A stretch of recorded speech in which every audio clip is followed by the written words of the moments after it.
friends, how are you all? Thank you very much for watching my video. Today is Tuesday and here I am with another interesting edition of the Candid Vlogs.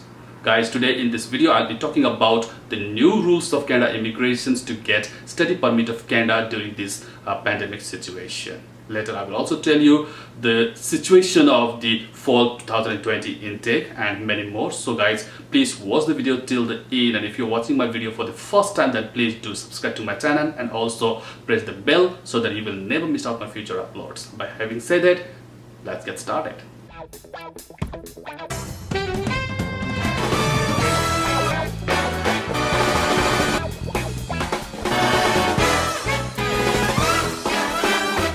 The thing is that, in Canada, international students have a huge contributions in the Canadian immigration and in the economy in terms of foreign revenue. But ever since this pandemic outbreak, the whole situation is in turmoil. As the education institutions are totally devastated, the summer intake has already been ramped up and now remains the fall, right? And therefore, in order to tackle this fall intake, Canada immigration has come up with these new rules, which is two-step study permit. Alright, now let me tell you what is this two-step study permit is. And for that, first of all, I want you to understand the current situation of Canada for international students, right? So that it will be easy for you to understand this two-step study permit, right? And the situation number one is currently the Canadian borders, all international borders, airport, landline, okay, all borders are closed for the foreign travelers. With that, even international students are not allowed to enter Canada. Only if your study permit is issued before March 18, 2020, then only you will be allowed to enter Canada. But that also has a condition. When you arrive to Canada at the international airport, at the international airport, the border officer, CPSC officer, will check your documents and everything, and particularly they will see your course of study, right? What course you are going to study here in Canada. And if they find out that, that your course, which can be done online, can be studied online, then they might deny enter Canada, okay? They may send you back. So that is the condition now. So it depends, right? It's not that if your study permit is issued before March 18, then sure you will be allowed to enter Canada. No. All the discretion will be there in the international border, okay? In the airport or in the landline border, okay? The CPSC officer will decide whether you will be allowed to enter or not, okay? So that's the situation. Situation number two.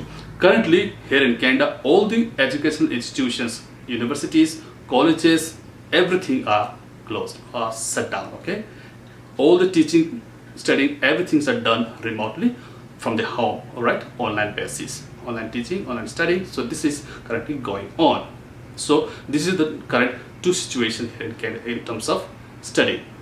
Therefore, at this situation, there's no point to bring international students to Canada, right, when they cannot go to college or universities to study, because they just have to stay at their house or in the rental apartment and study online. So this is the situation, right? That's why this two-step study permit is all about. Let me explain to you now. Basically, this two-step study permit is a provision which allows you to join the intake here in Canada University or in the colleges, right? Start your educations not being in Canada. It also gives you a pre-approval, right, for your study permit as well as a visa to come to Canada. Let me tell you how it works, okay, and how you have to apply for that. And to apply in this new two-step study permit, here are the things what you have to do. You have to send 4 documents to the visa center in Canadian Embassy of your home country or wherever you are currently living in, okay, or from where you are applying for, okay. Just send these 4 documents in the Canadian Embassy to the visa center. Number 1, letter of acceptance, okay, from the colleges and universities that you have received. Number 2, proof of funds, which is financial statement, okay, like your financial proof, okay. Number 3, and you have to also submit like letter of proof that that you will leave Canada after you complete your education, after graduation, and when you don't have any legal status here in Canada, whether it's temporary or permanent, right? So you have to have a letter of proof, okay. You will return to your home country, like SOP and all these things, okay. You have to have that one, okay. And number 4, which is family ties here in Canada. If you have, it's kind of an optional, right? If you have any blood related family members here in Canada, then you have to just provide their identifications and all these things, okay.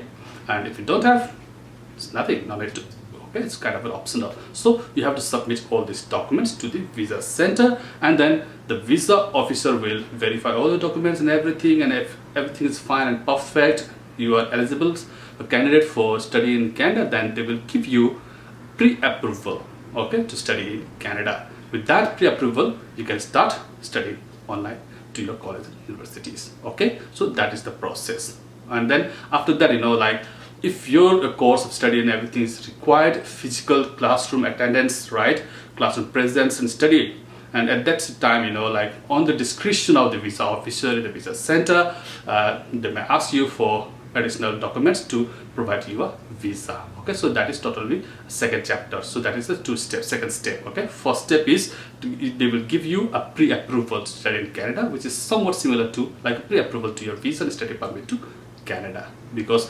currently this pandemic situation is going on, right? The airport is closed, and college and universities are also closed here in Canada.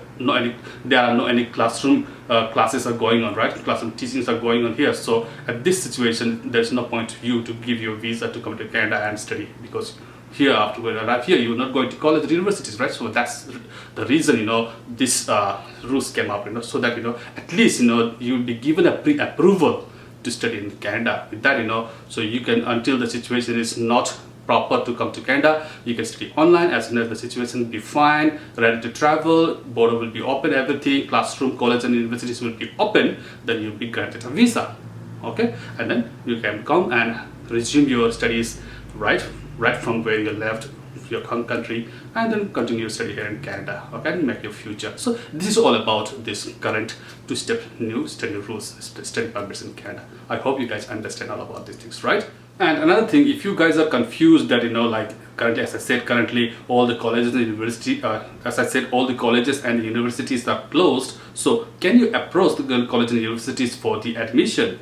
Then yes, the college and universities are closed for the physical attendance, for the classroom teachings and all these things, right? But it's not closed for online. Okay, and the staffs and all the customer service, admission departments, everything's are open. They will reply to your emails and everything. So if you are seeking for an admission to join college and universities, then you can do so. Just visit their website and see everything and send your documents to college and universities where you want to join. Okay, they will look at your documents and everything, and then they will send you a letter of acceptance. Okay, you can do so. All right, there's nothing to worry. Alright guys, that's all I have for today's update. I hope you guys like this video, and if you enjoyed it and if it's more beneficial, then I expect you please share it to your friends and family throughout your social media platforms. Let everybody enjoy this news and get the benefit of it, okay? And thank you very much for your time and watching my video. And if you would like to see this kind of latest information, genuine informations right to the point, then please do subscribe to my channel. I will see you next week with another interesting content about Canada immigration. Until then, take care, have a good day. Bye-bye.